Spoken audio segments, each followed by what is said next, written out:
Hi, my name is Ian Borton, and I am dominant. I'm feeling dominant about playing D&D today.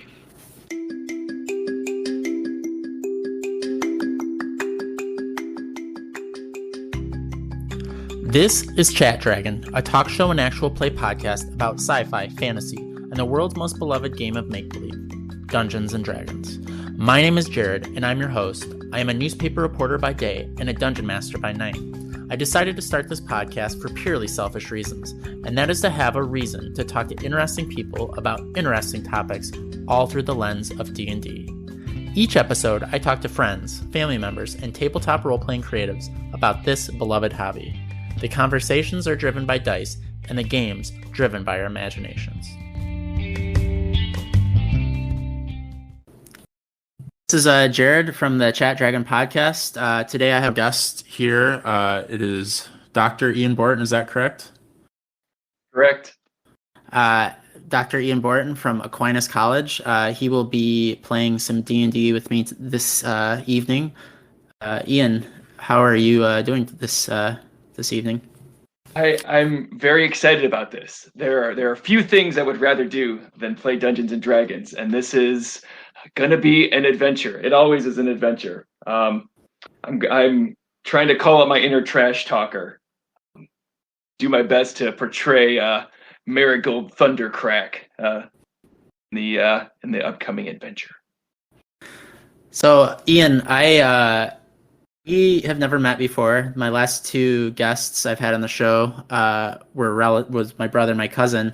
But I kind of discovered you because you're doing a summer camp at Aquinas, and it's like a Dungeons and Dragons camp, right?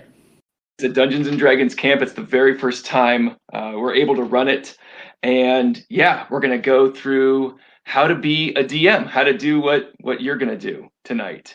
And I've kind of tapped the resources of the Aquinas faculty and staff to come in and do different modules, different lessons on everything from how to put chemistry and explosions in your campaign to how to map out the world and where terrain would lie, and how to do theater and improv. And it's I'm more than pretty excited for it. So is this your brainchild, or is this like a collaborative? Like, do you have like a professor group that you play D&D with or DM for? I do have a group of professors that I play D&D with. They're not all professors, but it's not from that. This is going to sound apocryphal, but I came up with it in a dream. I woke up from a dream where I had a D&D camp, and that was in the spring of 2020, like in February of 2020. And tried to get it on last year, and we're rebuffed, and now we're back this year to do it for the first time. So are you like a lucid dreamer? Do you keep like a notebook next to your bed? No, I've heard of that. I shouldn't say I would do that. I find that kind of practice interesting, but I don't remember my dreams very often. My wife more so, she remembers her dreams than me. Okay, so this is a very special sort of dream then, because you remembered it. I think it's no. I mean, I wouldn't say it was special just because I remembered it. It was at the time what I thought was a crazy idea that just kept moving toward, and now it's happening. And I feel like maybe ask me about it after it's over, because I feel like I've never done this before. It's a first time bitters. So are you typically, when you play D&D, are you usually the DM, or are you usually the player? I'm in two campaigns right now, one where I'm the DM and one where I'm the player. But I certainly spend more time thinking as a DM than I do as a player. All right. So how long have you been how long have you been involved with this game? I'm guessing it's more than mine, because I looked at your LinkedIn profile and saw what your research currently on. Yeah, so the first part of that question was how long have I been playing the game? Not long. Not long. Really? Not until I was in my 30s. I'm 41 now. So less than 10 years probably. I got introduced to it late. Was part of a generation where there was no one around me that was playing it. And the one role-playing game that people played in my college and my undergrad was Vampire the Masquerade. Was the only game that I knew of in college, and I was not invited, and nor was I at that point interested. And then when we moved to Grand Rapids, we met some friends who were doing Middle Earth role playing, and that was my first foray into tabletop RPGs. And then after that, I played a campaign with some students when we were leading a program in Ireland, and that was it. I play with one of those men still to this day. Looking at your LinkedIn profile, it looked like you do like research that somehow involves role playing as well. Is that correct? I do. Yep, I do. So the past 3 or 4 years, I've been using Dungeons and Dragons as a teaching tool in my interpersonal communication class to teach or to practice things like face saving and negotiation and understanding your own identity. And so I'll teach about those things in class, and then the students play modules that I've written that reinforce those concepts and give them a chance to role play out scenarios of confrontation or scenarios of embarrassment and what they would say and how they would respond in communicatively competent ways through D&D. Yeah. I would say you said you didn't have a lot of experience, but yours is a lot more than mine. I've probably played 2.5, 3 years now.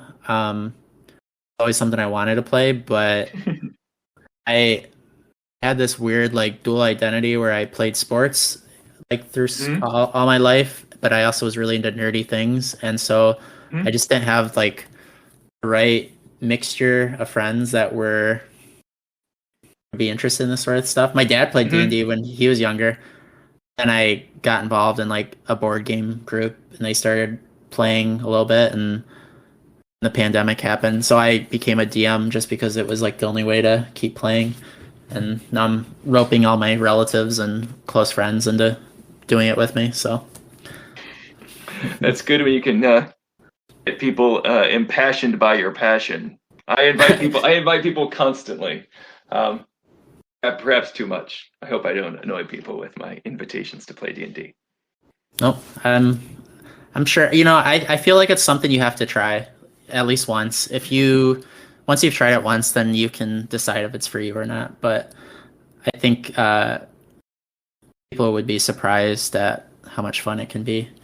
I think there's a lot of avenues for liking it. I think it can appeal to a wide variety of interests for people, and in that regard, it's a very good. I think it's a very good game for hooking people, whether they consider themselves theatrical or statistical or analytical or artistic or a storyteller, right? Someone that enjoys narration.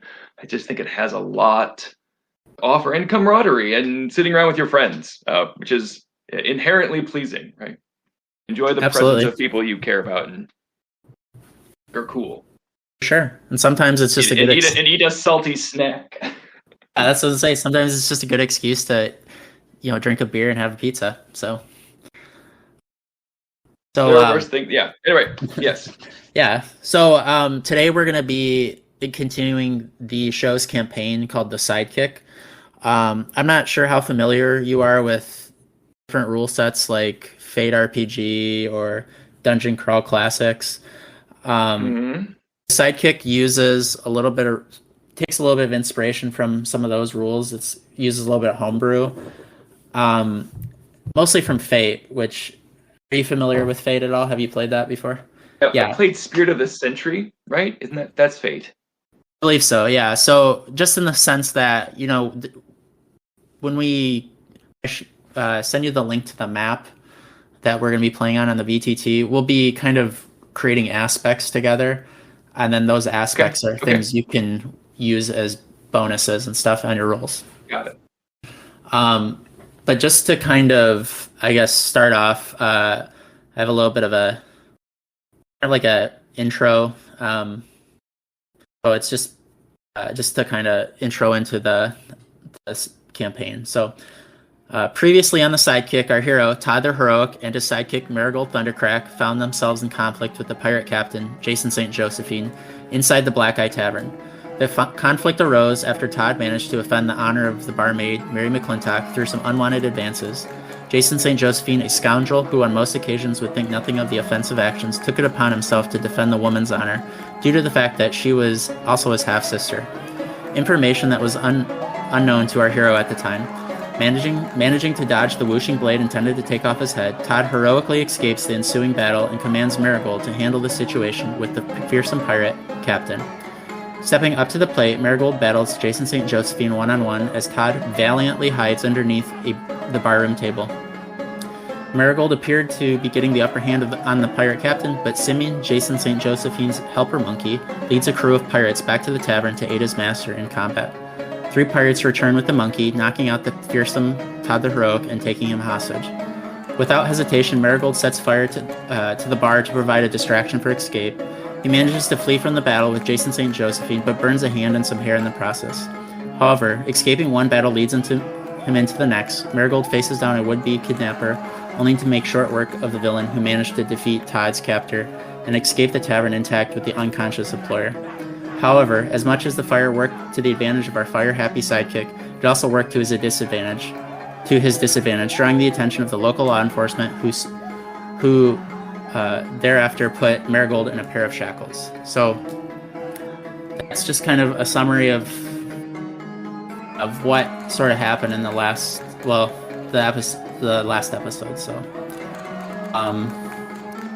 I believe if you see in Discord, there's a tab called Link for New Guests.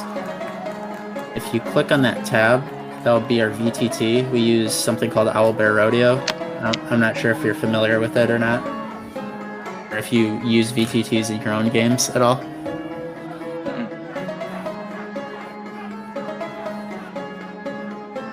See it there? Yes, I see the tavern. It's actually a prison, or it should be a prison. Sorry. Perfect. Okay. No, I was just being optimistic. All right, so right now you're in this prison, and so just to, I guess, preface that, after our hero and his sidekicks arrest, Todd the Heroic and Marigold Thundercrack now find themselves at the mercy of the Cutlass Hollow legal system. The 2 await trial, which is scheduled for later this week. Todd the Heroic, whose legend is almost equal to his enormous wealth, manages to parlay these 2 things to his advantage. After a few bribes to the captain of the town guard and a number of autographs signed for members of the local law enforcement, our champion has managed to keep himself out of a jail cell, only to await trial under house arrest at a swanky seaside resort. Marigold, on the other hand, is not so fortunate. He currently finds himself in the very uncomfortable situation of sharing a cell with one of Jason St. Josephine's pirate crewmates and a grim but familiar-looking figure not involved with the previous day's brawl. So you are in this jail cell. You are this guy. It looks like he's got like a brown, I don't know if it's a cape, maybe it's a cloak or something. Your name should be underneath. Mm-hmm. Do you see that? Okay, so before we kind of really start, I want to work with you to kind of set the scene, establish maybe what are some aspects that make up or describe prison cell. So I wrote just like today's meals, 1 stale piece of bread and some beans. So, and there's a dripping water from a small hole in the roof. But what are some other things you think would be, I guess, would describe this scene as in a prison? I think there would be some straw. There would be some loose bedding. What else do you think makes up a prison? There's certain smells, maybe, or sure. So sounds. if there's some sort of toilet or some sort of water feature in each one of the cells, then it's rank.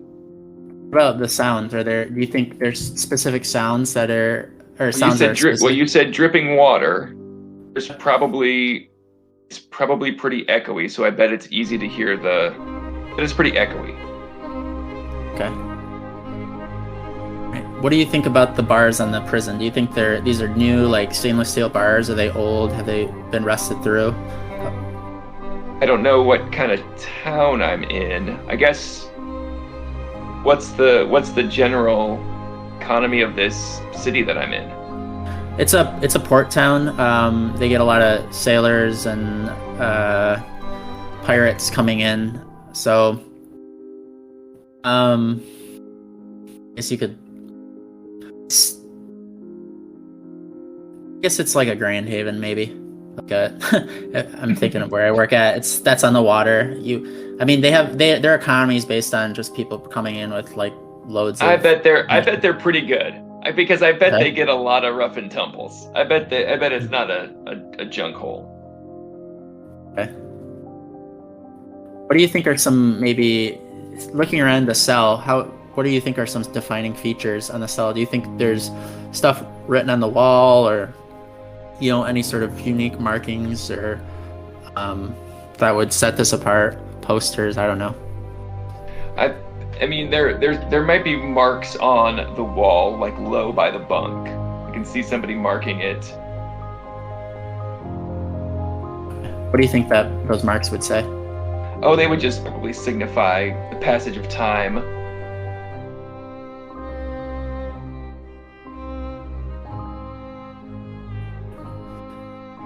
Do you think the ground is like underneath you? Do you think it's hard stone? Do you think it's dirt?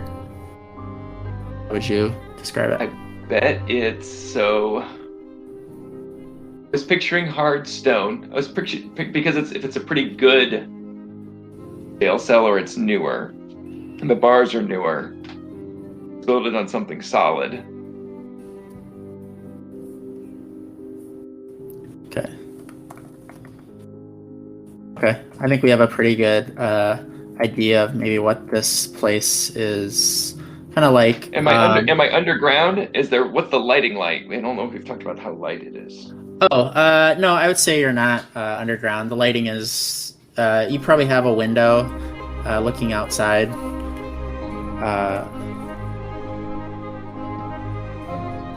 You are maybe not underground, but maybe like one of those like half underground, kind of built into a hill. So maybe you can see outside, but part of your view is maybe obscured by like a hill or some dirt or something like that. So okay. All right, so you are in this cell. One of these people is a pirate that you had probably previously brawled with, and is oops, let me get that post-it note off. Another person is someone that looks familiar but is not someone you've fought with before. So you're just here biding your time, I guess. What's the first, how would you proceed in this situation? So I take a look at this guy that looks familiar. I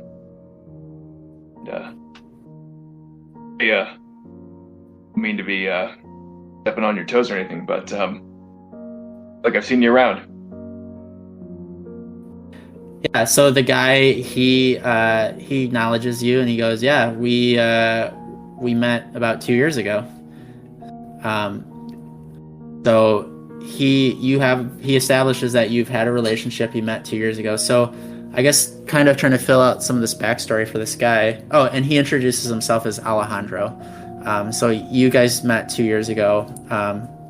He tells you in someplace else. So I guess let's kind of like go through what Marigold's backstory could be with Alejandro. How do you think you met Alejandro 2 years ago, knowing what we know about him from previous episodes?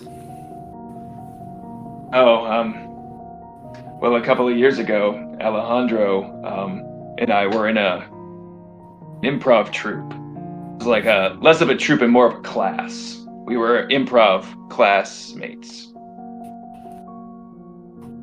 Before my career as a stand-up comedian. What was this troupe called? Do you remember? Oh yeah, we were Duke's Boys. Duke's Boys? Is that a reference to something? They were called the Duke's Boys. Originally, it was all young men under 12, but then Duke ended up letting in eventually older students. It was turning a profit, and then it wasn't just boys; it was just anybody could get in. But they kind of kept the name because they had a lot of branding around that already. We know Marigold wasn't particularly talented as a improv comedian, but do you remember if Alejandro was any good? Well, Alejandro was, I think, a better student. If I remember right, Alejandro was definitely a better student than I was. So that's probably why he did better in the class part of it. Okay. Okay, so we studied the craft. Okay. So as you're talking to Alejandro, he kind of relays this information to you. He goes, "Yeah, we were in a improv group together, and this comes to your mind, and you remember all this." Alejandro, he isn't rude, but he's sort of like standoffish. Like he doesn't really want to like reminisce about the past too much at this point. And meanwhile, this pirate, who's also sharing a jail cell with you, he's kind of given you an eye. Like he's kind of giving you the stink eye. He's got some burns on his legs and his arms from the fire from the other night that you had caused, and he is looking real aggro at the moment. Mm-hmm. So I stand up, I deliberately keep my eye on him as I walk across the room and sit down next to Alejandro and say, "Buddy, I know it's been a while, and you're right. I don't really feel like reminiscing either. I would like to talk about maybe what got you in here and you think about trying to get out." All right. I don't even need to break eye contact with Sourpuss over there. I would just sit beside Alejandro and talk to him while continuing to keep an eye on Pirate Guy. Go ahead and see how charismatic you are in this situation, because Alejandro is being kind of quiet and standoffish. So just go ahead and roll charisma for me and see if you're...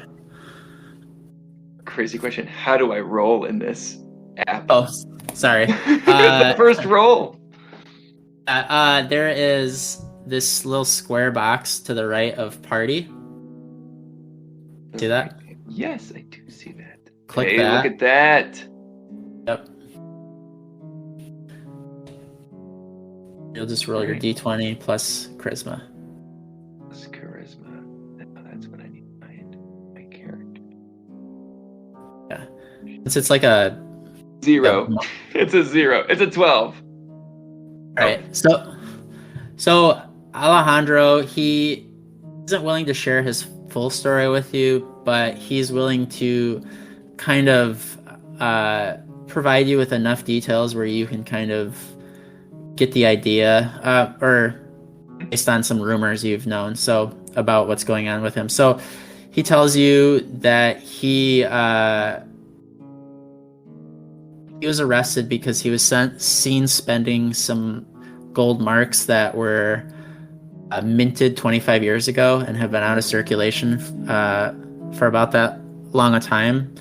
And just kind of from what you know from that story, you remember that there was a local lord or something who had been robbed in the area 25 years ago, and they had to basically after this robbery took place, they had to take all this money out of circulation because they were No, it was.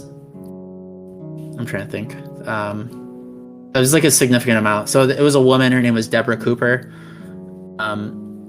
who had basically managed to steal all this money and then just disappear. So this money's been out of circulation for 25 years because they figured whoever ends up spending it one of these days would know where the treasure is. So that's what you know from what his story told you, and you being able to piece that together, the information together.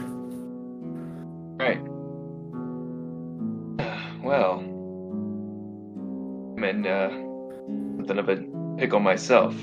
The guy I was working for, his mouth got me into here.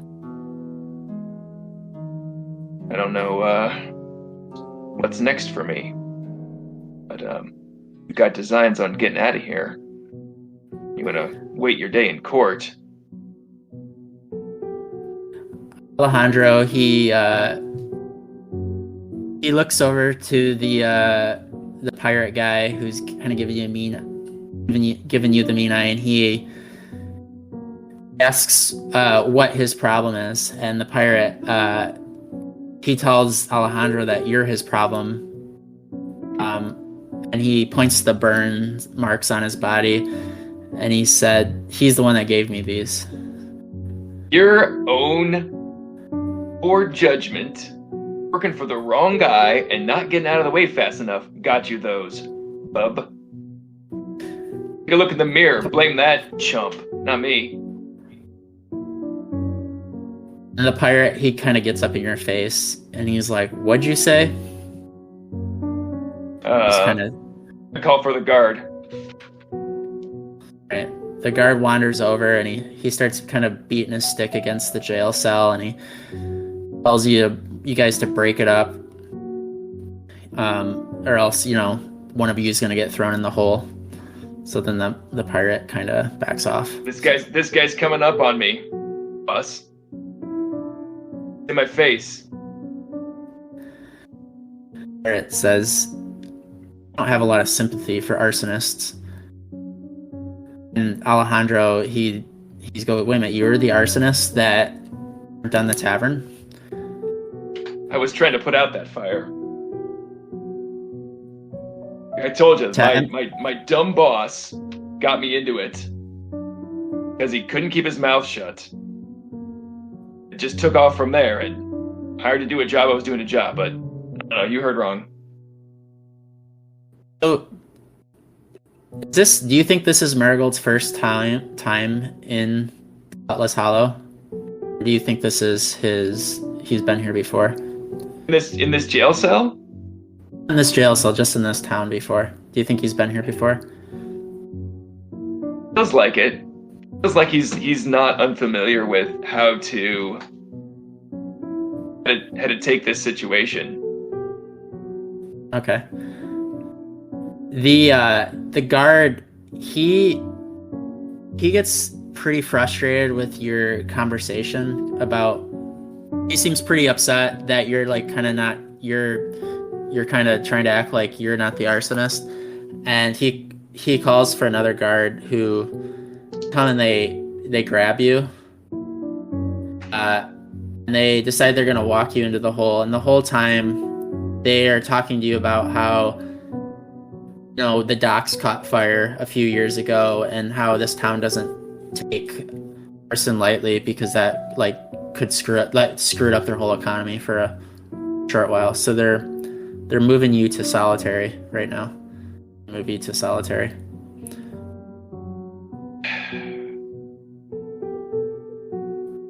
So now you're in solitary confinement. Just a man with his thoughts. How do you feel? That wasn't justified. I feel like I was trying to play the peacenik, and that guy came at me, and when I called for authority, they threw me in here. Yeah, they're not friendly guards. No, I don't necessarily. I'm not asking to be their friend, but some just treatment. My day in court. I'm sorry. That's my own darn fault. I shouldn't have trusted Johnny Law. So does your character have any like hidden talents? Is he good at whittling or anything like that? Do you think Is he good at whittling? No, I don't imagine he's terribly good at whittling, and he's especially not good because his hand is all jacked up right now. Gotcha. So I'm all burnt up too, and now I'm in here by myself. Thinking about, is Todd the heroic? How do you feel about Todd? He's on house arrest at a resort, and he kind of left you here to rot. Yeah, I noticed that. Well, I was upset with Todd the moment I heard that his mouth and his disrespectful talk and attitude kicked this whole situation off to begin with. I feel like I got brought along on that wave and have ended up in here. Gotcha. That and my trash talk, and Alejandro not backing me up in the jail cell when I was like, I'm not the problem. Irony McBurnface is the problem. And Alejandro said nothing. But it's all right. He's got his own problems. Gotcha. So some time passes. A guard finally comes and he gets you, and he kind of moves you into another room. I'd like to say before I moved out of solitary that in that time, Marigold does a lot of singing, a lot of opera, using the acoustics of this place, it being very quiet, it being all confined, and it being very echoey. He would sing a lot and try to be very operatic with it. Right. Does he have a good singing voice, do you think, or do you think he is not very good at singing? No, you know what? If he's a man of the sea and he is sung as part of military things, I think he probably does fine, and I think the acoustics probably help. But no, I think he has an appreciation for belting out and the power that sort of brings him. You know, it feels strong to really belt out loud, and he's got the whole space to himself. Okay. Might not be completely on. It's probably not completely on tune. It's not completely on tune, but it is energetic. Okay. So the guards, they bring you into a different room. Alejandro and the pirate are both there. You see, there's like guards, teeny. A few more guards in there. They're kind of trading some money with each other. They look like there's like a guy kind of in the middle, and he is writing down, taking money, writing down, looks like some bets or whatever like that. So something's about to happen, but we don't know what's going to happen. Can you take a guess, or do you want to maybe ask another person? You're standing by Alejandro. Do you want to try? I have an idea. Ian has an idea of what's going on, but is Marigold smart enough to know what's going on? That feels, I don't know. It feels like he's smart enough to kind of get the sitch. It seems like it'd be pretty obvious. My cousin made Marigold kind of dumb, but I feel like he wouldn't be so dumb that he wouldn't be able to take a guess as to what's about to happen. Hey, before this gets started, I've been stuck in that hole for I don't even know how long. Do you mind if I get a breath of fresh air? Who are you asking that to? A guard? Any of the guards, yeah. I would make the one who's doing the pad. The one who's taking the bets or whatever. I would ask for that. He doesn't really respond. He just sort of walks up and he punches you in the gut, and then he walks back and tells you to shut up and talk.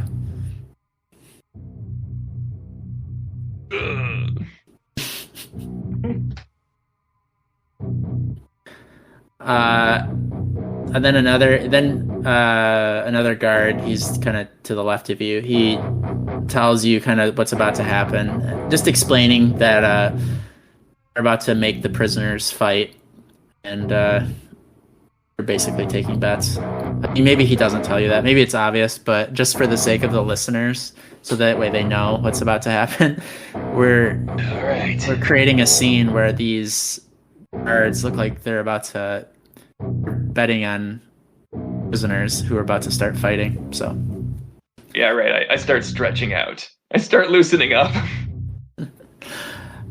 I think too, before we get too far into this, it should probably go without saying, since you're in prison, that you don't have the use of like your long sword or anything like that. So, or probably my chain shirt or my shield either. No, probably not. Nope. Okay. Right. So, call you. You go in. Oh, that's Alejandro. Gotta move him to move you. They call you into the center, and you move into the center, and then they call the name Rudy, which is the pirate. See, maybe he's small, like the football player was. I don't know. I'm not a football fan, but I know that was part of his backstory, I guess. So they call you forth. They call you in the middle of the ring. You're both kind of have some light burns on your body, so you're both kind of at a disadvantage in this this fighting scenario. And they explain to you that you're both gonna be fighting one another for the sport of, or just so that they can, I guess, get some entertainment to pass the time. So can I have you roll for initiative real quick?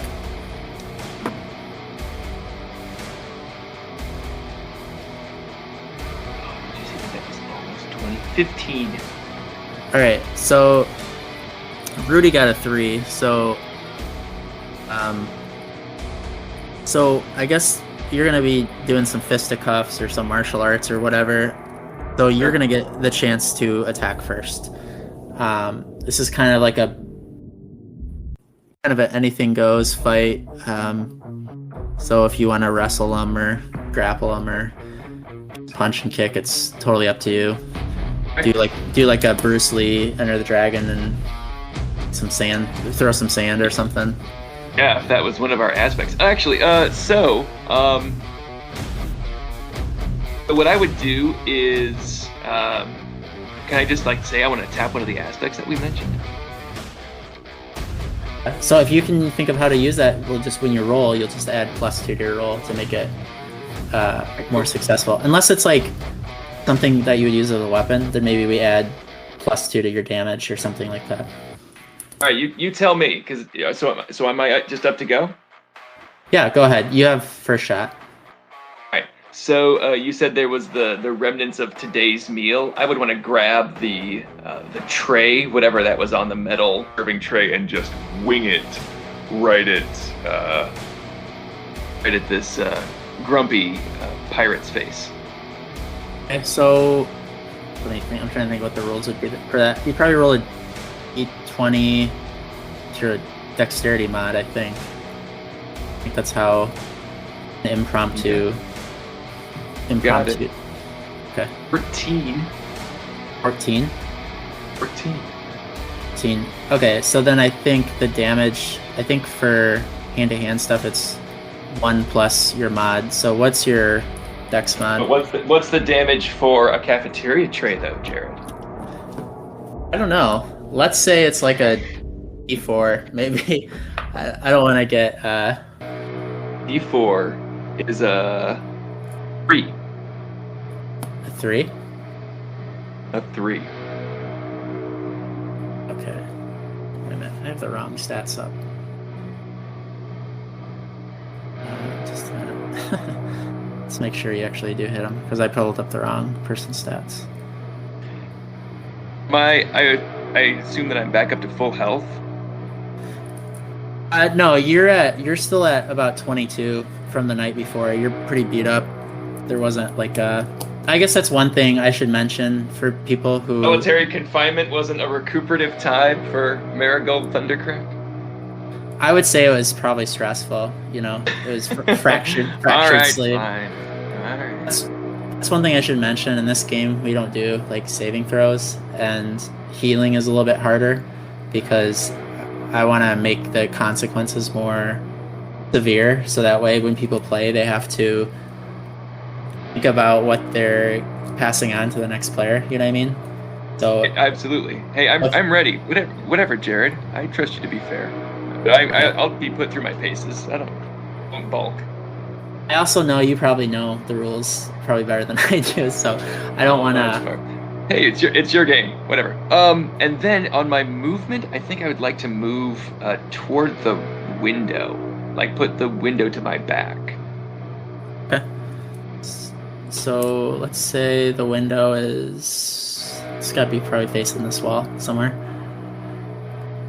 We'll just have the guard move out of the way. So you kind of move to, I guess, this northern facing wall, and then Rudy to kind of, I guess, what are you circling to his? Would it be his right? I'm thinking. Sure. So you circle to, So you circle to his left or his right,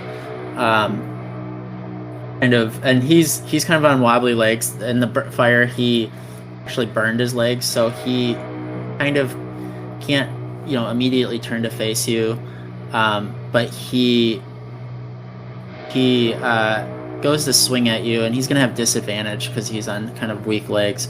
So he's just gonna do a jab or something at you. So he rolls a 22, so that would probably hit. I think that'll hit. Yeah, for sure. Okay. So he jabs at you, and I think with normal, just like fisticuffs, it's usually just 1 plus your strength mod. So he would do about 4 damage. So he jabs at you, and I would say maybe gets you in the eye. That seem fair? Okay. So he gets you in the eye, and he's kind of trying to bounce, kind of do like this like Muhammad Ali sort of light-footed bounce, but it's not really working out so well because his legs are still damaged, and he kind of he stumbles and he loses his footing, and he falls to the ground. So now he's kind of on all fours, and he'd probably be in the process of picking himself up. But now it's your turn. So are you that changed what I was going to do. Go ahead. Does it? Well, no, I mean, not necessarily.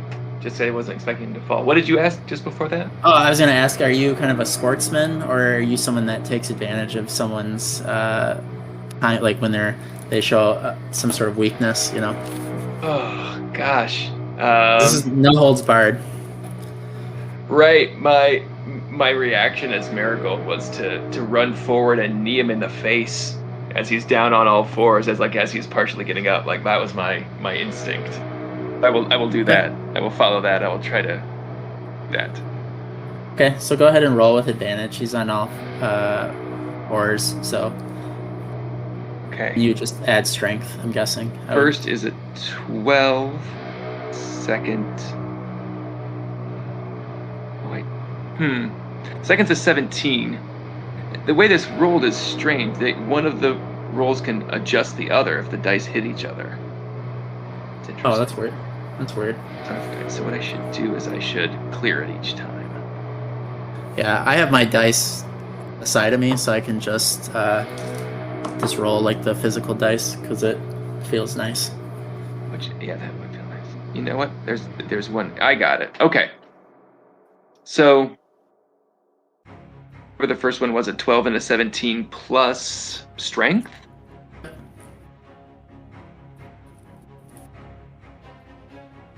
Is that what you want? Mm-hmm. So it's 14 and 19 are the two totals. Okay, so you would hit regardless. You would hit him.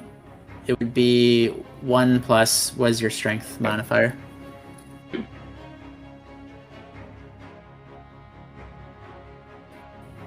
There. Yeah, so my strength modifier is 2, so a total of 3 damage. Okay,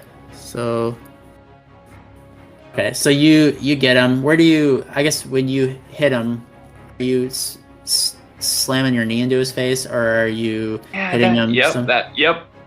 And I'm trying to just knock him out. Like I don't want to kill this guy, but I don't want him coming after me anymore. Okay, so he goes down pretty hard. He's out cold, and one of the guards he pulls, kind of pulls him and brings Rudy back to the jail cell that he was in. So he sets him up in bed and tucks him in. I guess this guy's a nice guy. And they call you over and they tell you that you're going to get an extra portion of beans this evening for dinner. So for your performance. So then they escort you back to the jail cell, and awkwardly you're back with Rudy. Alejandro, he does a fight or two. Alejandro doesn't win necessarily, and then he comes back to the cell. So all three of you are back in your jail cells, and the guards go back to doing what they're doing. So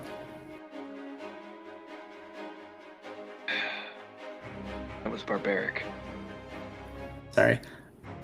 I should have asked if certain things made you uncomfortable. That would have been polite. No, that was just in character. It was not out of bounds as a triggering thing, but okay. That's Marigold. That would be barbaric. So you guys are nursing your wounds. Does Marigold have anything to say to the pirate, to Rudy or Alejandro, for that matter? No, I'm not feeling very talkative. I feel like feeling very talkative? Could have avoided all that. Hey. Right. Rudy. For what it's worth, I'm sorry of the fire. Rudy he just seems more upset than before, given the situation that just occurred. So Alejandro, for whatever reason, you see him he's got this like pelt. It's not really a pelt, but it's kind of like a garment. It's green, but it looks like it's green from like mold or moss or something that's growing on it. And he has you have like a little tankard of water in there with you, and he's kind of like sprinkling water on this green mossy thing that he's been wearing, and he's like being very like nurturing towards this garment for some reason. So can't help but notice you taking a lot of care buttering your coat. Rudy tells you it's his secret weapon, but he doesn't really want to. He doesn't say much more, just other than that. All right. Well, I've been wanting to do this for a while. I want to walk over to the window and get. Can I reach the hill? You said I could see a hill out there, and it was kind of half underground. Can I reach any dirt or grass? Yeah, you should be able to. My dog is barking. Great. Yeah, you can reach out and you can probably grab some grass. There might be like a flower or two kind of growing nearby if you wanted to pluck that even. So I won't take the flower, but I will take some, a handful of dirt and stones and grass or whatever I can get my hands on. Yeah, I just want to have hand or two full of that. Okay. So you have dirt now with you. Yeah. Do you have any dirt now? Do you have any? I guess. What are your thoughts about the dirt? Do you have any plans for it? Are you gonna make like an impromptu? I do have plans for the dirt, Dungeon Master. I think it might make a convenient and surprising face full of discomfort for a guard if they come in here and leave the door open, or I see a chance. I see it as an impromptu weapon potentially. And in addition, this robe watering has got me thinking woodland thoughts and wondering if Rudy has some sort of nature connection thing that he's doing, or whether that cloak is magical. So I'm keeping an eye on that too. Okay.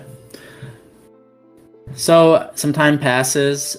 You find the guards, they come and they get you again, and they come and they escort you back to you and Alejandro back to the little arena that they set up. Some more guards come back. And this time, Jason St. Josephine, who is a bit beat up from your last encounter with him, he's got a face full of broken teeth, and he's been kind of knocked around from a fight that he had with you, is now kind of in the arena with you guys. Jason St. Josephine is kind of screaming some expletives at you, and he's demanding to fight you. He wants to fight you and is just kind of screaming at you based on kind of your previous encounter with him. All right. Well, that's what you came here for. So do you find yourself wanting to like engage with Jason St. Josephine again, or do you try to talk your way out? I mean, or are you trying to kind of disengage from the conversation and not be a part of Hey, man, listen. If you came all the way down here, Tango, a man who's weak and underfed and has been taking licks from his fellow inmates in this kind of underground brawl, and that's what you think you want to do, and it's going to prove something, well, I can't much say no to you, but if you're going to call it fair, you're full of it. You know it. So I don't know, he's just babbling incoherently, and the guards, they call you forward, and they put you both in the arena together. They kind of want to see what's going to happen, knowing that you two have already squared off once before. All right. So I guess I'll step back into a fighting stance. That's where we're going. Okay, go ahead and roll for initiative. Buddy, 18. He got a 9, so you beat him. So yeah. you get the first blow. All right.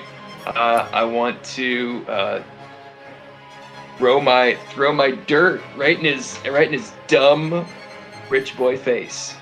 Is this a pirate guy? Is this guy like an aristocrat, or is he a pirate guy? He's a pirate. He is a pirate captain. So in the first episode, Todd, so he's kind of a scoundrel. He's known far and wide. So St. Josephine's a scoundrel. He's kind of known far and wide for being kind of a lecherous, maybe sort of womanizer. And Todd was seeking passage to an island for his next heroic quest to make a name for himself, and he thought he could impress Jason St. Josephine by being kind of saying some lewd comments to the server, just showing some bravado. And what he didn't know is that the server also was Jason St. Josephine's half-sister. Yeah. Yes. All right. So, all right. Yep. Well, left hand full of dirt right at Captain St. Josephine's smug mug. Alright, so go ahead and roll. Trying to think what. Say that's like a sneak attack. So I'm trying to think what stealth is, because nothing good for me. I mean, stealth is dexterity, right? But I'm guessing that I'm not proficient in it. Oh, you're probably not, because it's just a basic sidekick sheet. But if you just roll like a 20 plus dexterity, and we'll see if it beats. I get a 2 for the aspect, since I'm using my window dirt. So add dexterity plus 2, and then 18. Okay, so what was it? 18. 18. Okay, so yeah, he doesn't see it coming because his passive perception is 10. So it hits him in the face and it blinds him, giving him a disadvantage. So you blind him, and I would say your first attack is just going to hit him regardless. No need to roll. Okay. So how do you, I guess, see yourself attacking him? Are you going to punch? I think I would follow up with a the left to the face. I'm picturing dirt in the face, and then followed up by the haymaker right to his jaw, right to the side of his head. Okay, so you connect, and it hits him right in the jaw. He's already hurt his jaw in the last fight he had with you, so it's pretty much just a one-punch KO with this guy, and he just goes down. He's just KO'd, and all the guards, they kind of rush to give him aid because it looked so brutal. And right as they start doing that, you see Alejandro.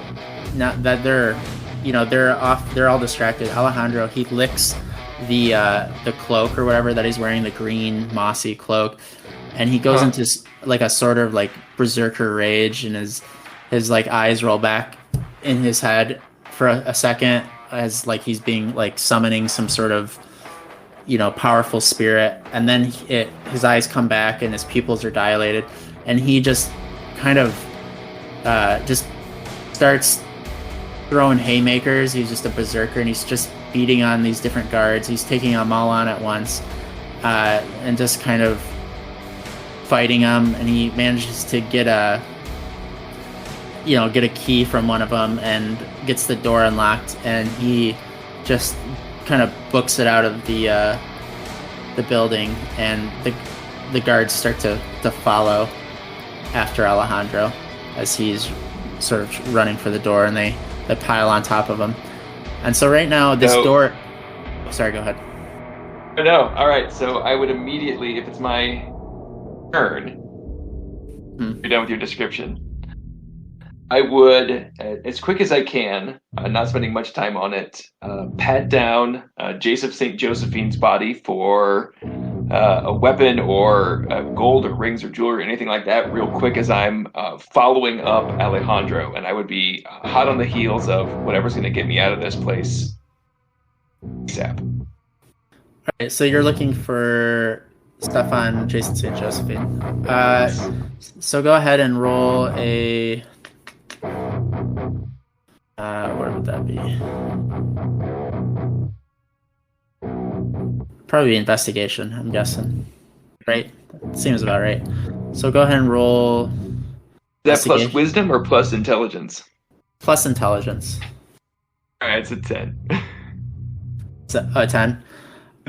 So it doesn't take much to investigate him because he's just out cold, but you don't really find a weapon or jewelry because he was in jail just like you, so a lot of that stuff is taken off his person. But that's fine. But you do find, I would say, a map. It's kind of in a strange decipherable code, but you can tell it's a map, and there's an X or something on it, which would maybe indicate it's a treasure map or something that would be interesting. Awesome. So, cool. Grab that. Okay, so you find a treasure map. Foot out. All right, so you're running out, you said? Are there any more guards left in this room? Oh, they all just immediately chased after Alejandro, and they're just... Okay, so Alejandro didn't kill any of them in this room. No, he just created, opportunity to disrupt the situation and then, flee, so... Okay, so I would give chase, keeping an eye out for sets of keys on the wall, on the desk, on any guard that's present. Okay, so they're all piled on top of this guy. You're coming out of the cell. Is that kind of what you're telling me? Yep. Okay. So on this map, are you moving towards the guards or away from the guards? There's this hallway right here. Ward. Towards the guards? Ward, especially if they are all still engaged with Alejandro. Okay. So you're moving towards the guards, and then are you going to try to sneak past them? Yeah, yes. I think so. Okay. So we'll do another stealth check. I think you'll be able to get it. That is a 10. That's fine. They have 2. Their passive perception is 2. I'm just going to do 1 for the whole group. So you're able to sneak past them. Do you want to come up by this desk, or do you want to go around it? I guess. Yeah, I would be sneaking low. I would be total video game tactics, low and slow, and I would kind of keep an eye on the desk. Is there anything of interest on there or on the walls around, or any door or any drawer that is ajar in this lovely desk? I would say there's a drawer. It's ajar. And the desk has, some paperwork on it. It's probably like just a quick glance over stuff. So just, passively looking at the desk, you'd see on the top of it, there's just some paperwork. It looked like it's probably for just like files, case files for the different prisoners that are here. Do I see my name? You do see your name, yep. I take it. I take my paperwork. Okay. I'm just making a note of that. All right, so you have your paperwork, and there's also Oh, go ahead, sorry. No, what else is there? There's also a drawer, like I said, that was ajar, so you could probably go in there. Let me just peek in it. I don't want to rifle through it. I just want to peek in it as I go by. Sure. It's just kind of like various knickknacks that were probably confiscated. Being a little kid, the teacher takes your stuff, and they always have that drawer full of. Is there anything in there that is weapon-y looking? A blackjack or a shiv or, just like a hard, a foot-long hard piece of metal or wood? Yeah, I would say there's like some brass knuckles, maybe. There's probably like a blackjack. Nothing too sharp, but some kind of crude items you could probably hit somebody with. Yeah, I will totally put the brass knuckles on and grab that blackjack. Okay. That's awesome. Okay, so you have these weapons. Now all I need is a derby hat. Awesome, and there's a derby hat. Yes, you're the best DM. All right, I can't put on. Yeah, sure, I'll put on the derby hat. Oh, maybe I'll hold. I don't know. It seems it seems a little conspicuous. All right, so you have these items. You have your case file. Yep. Do you want to keep trying to sneak out? Do you want to try to sneak back? I think so. I think so. I'm seeing on the map, and I would imagine that Marigold would, especially if he's been in here before, have an idea about how to get out. Okay. So sure. Am I correct in assuming I continue around this desk and then head south, and that is the gate out? Yeah, there's it kind of looks like it's there's like a table or something. I'm trying to think. This looks like a hallway, but there doesn't look like there's a door. Do you see right here? Yes. Does that look like a that looks like a hallway to me? It could be a secret passage. I'm thinking. This is probably over here. But Marigold wouldn't know. Marigold wouldn't know that necessarily. That there's a secret passage. Right. Maybe not, unless he was confined there before, for some reason. But we established that he was there before. I guess that would be up to you as to whether or not he knows that exists. I don't think he necessarily does. Okay. I would try to head toward whatever exit I can. Where I gotta know where the exit is, basically. Yeah, the exit is this area right here. This is probably the door you'd have to go through right around here, where this dragon heart thing is. So I guess I want to head toward this central gate here. It kind of runs north and south. Kind of pass through. Alright, so you move there. The door is it's locked, but it's kind of got an older style lock than say the lock is a bit older. It's not the jail cell. Everything is new, but for whatever reason, this part doesn't look like it's been replaced in a while. So it looks like it could be fiddled with somehow. Yeah, what's the story with the guards? Are the guards still all over Alejandro? I would say that they are starting to kind of disperse.